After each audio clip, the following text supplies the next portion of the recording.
Coming down the side now, 700 out, and Greenback's the leader by 3/4 to Mon Prince. Lively Lad striding up 3 deep. Show Talk on the fence. South Bend between runners. Brewers 3 wide, and Irish Air and Tie the Knot are the joint tail enders coming around the corner. Beedman looking for runs on Tie the Knot as they swing into the straight. Greenback's a clear-cut leader. Mon Prince under the whip is struggling. Tie the Knot is now pinching ground between horses, followed by Lively Lad, and South Bend has come to the extreme outside. Greenback's in front, but here's Tie the Knot. Tie the Knot in the red with the white cap has exploded out of the pack. He went past Greenbacks in one stride. Irish Air's right out in the middle of the track. He's getting home strongly. Tie the Knot in front. Irish Air gets into second place, but Tie the Knot is a mile too good and wins the gloaming brilliantly over Irish Air. South Bend is third, Greenbacks fourth, followed by Brew, and then Show Talk and Lively Lad. And that was the first of 3 winners yesterday for Darren Beedman.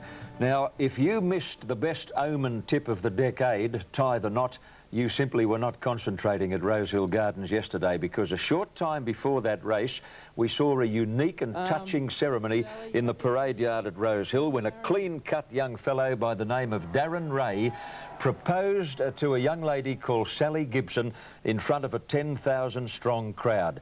Sally was overwhelmed, deeply touched by a brave gesture by young Darren Ray, but to think Tie the Knot came out and won half an hour later, it's an incredible omen tip. Ridden by the pastor too, DB. He'll be marrying a few himself in the future. But John, you'd want to be confident she wasn't going to say no.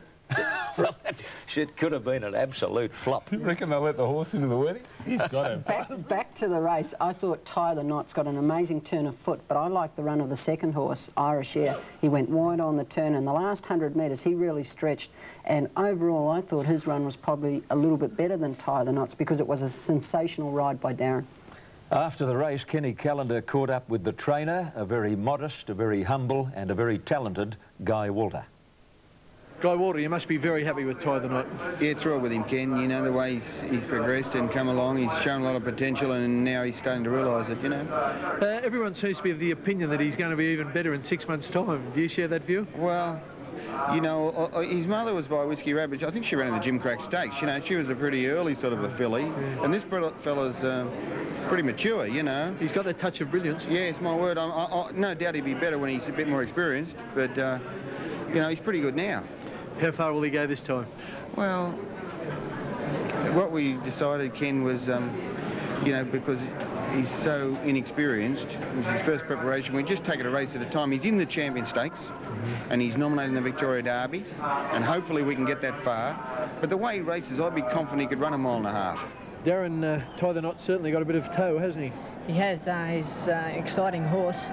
He really knuckled down to it, and when the gaps came, he was able to zip into them, and showed a good bit of class in the way that he levelled out and got down the line nicely. Is it easy to make that decision to go for inside runs when you know the horse has got that acceleration? It's up your sleeve. Well, he had a couple up his sleeve on Catalan opening in the Theo Mark Stakes. Let's pick up the action. 600 out as they near the turn. Lusty's Bank led about a half length to Niagara. In third place, 3 deep, Ravada in the yellow colours. On the rails, Apple Danish, then Catalan opening. Timeless wins with nowhere to go as they turn for home, followed by Holy Roller and King Ivor. Blazing Steel is now hooked to the extreme outside. He's giving the leaders about 8 lengths in the stretch, and Lusty's Bank the leader. Niagara running a bit of a race. Further out is Apple Danish, and then King Ivor. Blazing Steel not doing enough. Lusty's Bank is being attacked from all sides. Catalan opening is bursting through in the middle. Apple Danish, Catalan opening, King Ivor down the outside, but it's Catalan opening. He's home at last. Catalan opening wins from Apple Danish and King Ivor. Lusty's Bank ran a great race for fourth, followed by Niagara, a good run first up. And then... good runs everywhere. Timeless Wins went over the line jogging. She hasn't got out yet. Blazing Steel, his action just didn't look quite right to me down the straight. Right. He's a gunner. He's always going to do it, and he hasn't done it. I'd like to see him do it. The winner, he's been very big in condition, Catalan opening, as we stated 2 weeks ago, and he's just needed racing. And he could really be a chance in an Epsom if he can switch off, because he's got amazing turn of foot at the furlong. Niagara needed the run. Watch for him. Yeah, didn't he go well? Yep. Niagara. Well, now, that was a Cummings Quinella. Bart and Anthony. Ken Callender caught up with both. Bart, a good win by Catalan opening. You noted the trainer of the second horse? Well, it's nice to keep in the family, Ken. Catalan opening about his ideal distance, 1300? Seems to be that way, and he likes to be covered up in his races, and if he sees too much daylight, he loses the will to win a bit. But today he's just got a lucky run, nice draw, and things went his way. It's a bit of a hard stable to beat, that JB Cummings stable. Yeah, well, they probably picked up a lot of pointers while I was there, and they've got on with the job. Apple Danish, very honest filly. Yeah, she's done a great job, and, you know, better horse and well trained on the day, got the better of her, so a family affair. She's a bit hard to place now. Oh, getting that way. I mean, Swettenham Stud Stakes, Wait for Age, Fillies and Mares back in Adelaide looks a nice race for her, and we'll probably have a go at some of the better sprints, but I think her first appointment is going to be with Woodman next week. She goes off to stud, she'll be served by Woodman, then come back in and probably run the Salinger on Derby Day. Well, you must be thinking, when the hell are we going to have a look at General Nadim, who scored with ridiculous ease in the Heritage Stakes? We're about to do that now per medium of an interview that Kenny Callender secured with Brian York, who talks us through the race. Yorkie, were you a bit worried when he wouldn't settle after you went to the lead? He was a bit more fired up than he normally is, Ken, but I had kicked him out of the gates because from that wide alley I had to sort of get across quickly. But I thought he would have come back to me a little bit better than he did, but he wasn't ripping and tearing, so you know, it wasn't too bad. He's going pretty good, isn't he? Yeah. There's not too many of the 3-year-olds that'll beat him, I don't think, over the shorter courses anyway. How far will he go? He went just as strong at the end as he did today over the 1200, 1300 here today, so he's going to get at least 7, and you know, I wouldn't have any worries about a mile either. Everyone keeps asking you to compare him with our Maze K. I wouldn't like to say which one's better. They're identical horses. I mean, they've just done everything the same, and they're too good for them. Larry Cassidy, Guinea's not going quite as well as he was? Oh, no, I wouldn't say that. He's just met a top-class horse on the day. I couldn't put my finger on anything wrong with him. I'm sure he's 100%. Well, I'm quite positive there's nothing wrong with the horse. He certainly feels good, feels fantastic underneath me, but yeah, the winner was just far too good. Good on you, Larry. What do you think of the General? He's special. I mean, there's no doubt the General is special. Now, we're going to see him over 1,400, over 7 furlongs, then 8 furlongs. That's when I think some of the Melbourne colts may be able to have a crack at him, such as Tokay, possibly Knowledge if he can find some form, but he is special. I'll agree with you, he's special, but don't write the Melbournes off yet. Furlongs, eh? You're an old-fashioned bloke. Correct. OK, we're going to break on the racing show. We'll have more Sydney highlights shortly, but as we go to break, the famous English St Ledger was run yesterday at Doncaster, and the winner, Silver Patriarch, was a milestone for Pat Edery, his 4,000th career winner. Down towards the final furlong, and it's Silver Patriarch stretching well, but Vertical Speed is pestering him. Here comes the fly on the outside, but with 150 yards to go, it's Silver Patriarch and Henry coming home on his 4,000th winner in Britain at the line. Silver Patriarch, the favourite, wins the Potemkin Ledger. Vertical Speed is second, then the fly is third, tight before for the third time. The best sport and racing, there's only one radio station that delivers. Canberra's Good Sports, 103.9 Triple S FM. Join the Good Sports each weekday morning from 6 and start your day with the right mix of sport, talk, music and fun. If you want that winning feeling, be part of the National Racing and Sporting Services. 103.9 Triple S FM takes you racing across Australia from midday, where you won't miss a thing. The best sport and racing on Canberra's Good Sports, 103.9 Triple S FM.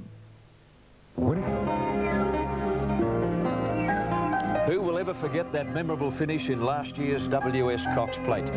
Well, the racing show, in conjunction with the Australian Gallery of Winners, keep those memories alive.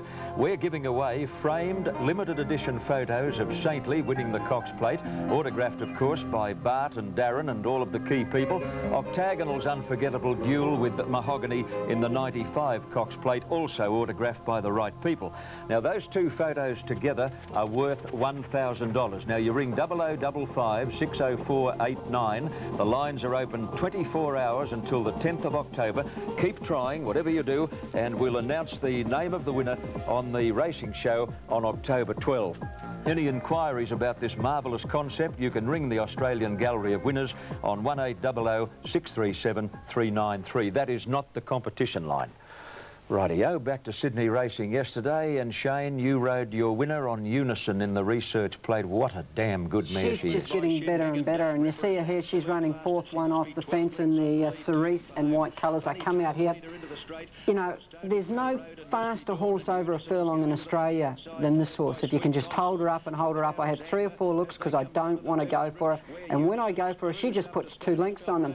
John, the horse back in the field is Dane Ripper in the green and black cap. Had no luck whatsoever. Forget her run. It was an outstanding run. By the way, Darren Beedman explained after the race that Dane Ripper jumped sideways, cannoned into the side of the stall, knocked the wind out of her sails with 60 kilos on her back. Darren had no feeling in his left arm for the remainder of the race, so just forget all about Dane Ripper's run. Well, you couldn't believe horses with the experience of the runners in the Kingston Town Stakes could race as erratically as they did. I've never seen a rougher race. You'd expect to see this in a breeder's plate. Now, the first lot of interference, Fatal pushes out to miss the heels of a horse in front. Ask the waiter in between them there in the pink and purple colours is stood on his head. His run to finish third was a ripper, but that was only part of it. Now, we've got another head-on shot here, the official steward's head-on patrol footage, and you'll see the leader, Pragmatism, ridden by Glenn Boss in the pink and green colours. Now watch Glenn go to give Pragmatism a swipe with the whip in his right hand. The moment Pragmatism saw that whip, he veered ever so suddenly, catching Glenn completely unawares. No jockey in the world could have done anything about that. Look at the chain reaction. Persian Flyer got flattened, Nimzo Indian got flattened. Stewards pointed out later that there was no blame attributable to any rider. It was just one of those amazing things. And I can't find any form out of the race because there was too much interference. The horse I rode, licence renewed, run very, very well. And I thought he should have nearly won, but you say that, and 3 or 4 others should have won the race. I'll tell you the form out of the race. Keep the hell out of the road of Pragmatism in the last 200. I'll say. The 2-year-old trials were held at Randwick on Friday morning. We've got a couple of highlights. Now, Shane, you won this one on a youngster called Spend, moving into second place. Now, this was the fastest time of the day. Yeah, they really zipped home in about 33 dead, and he was quite impressive. I thought the second horse, a horse called Brilliance by Rory's Jester, which Gay trains, was also very impressive, and he might probably turn into a better breeders. Now, this is the last heat of the day, heat 16, so imagine the track was starting to feel the effects, and yet this filly went only 0.3 slower than Spend, won by 6 lengths. Her name is Babushka. She's trained at Newcastle, and she is a daughter of Royal Handout. I was very impressed. Now, that big bold stayer Senator raced last weekend in New Zealand over 2,170 metres, and he makes his run on the outside in the straight. His colours are white with a lilac cap. Here he comes now. He's a great, big, strong horse. He gets out after these 2 leaders, and he drives at them near the line, and he ran second. He just didn't quite get there as we go to a break on the racing show. Magic lately and Senator. Java Magic lately, Senator lunging at the line. Oh, this is dead closer. 3-way go. I don't know, did he get his big hospital in front? For time. A horse to watch. Encounter at Newcastle, great 2-day meeting, and he'll run very well up there. Timeless wins, very unlucky yesterday, will win next start. And I agree with you. You've stolen me thunder. Timeless wins. Folks, there'll be no racing show next week. The Ocean Man final will go to air, but we will see you September 28 at a new time slot, 11:30, preceding the ARL Grand Final. Bouquets to the Sydney Turf Club, the Magic Millions Company and Honda on a new $1 million race. The Magic Millions to be run for 3-year-olds at Rose Hill in August 1999. Thanks for joining us on the racing show. See you later.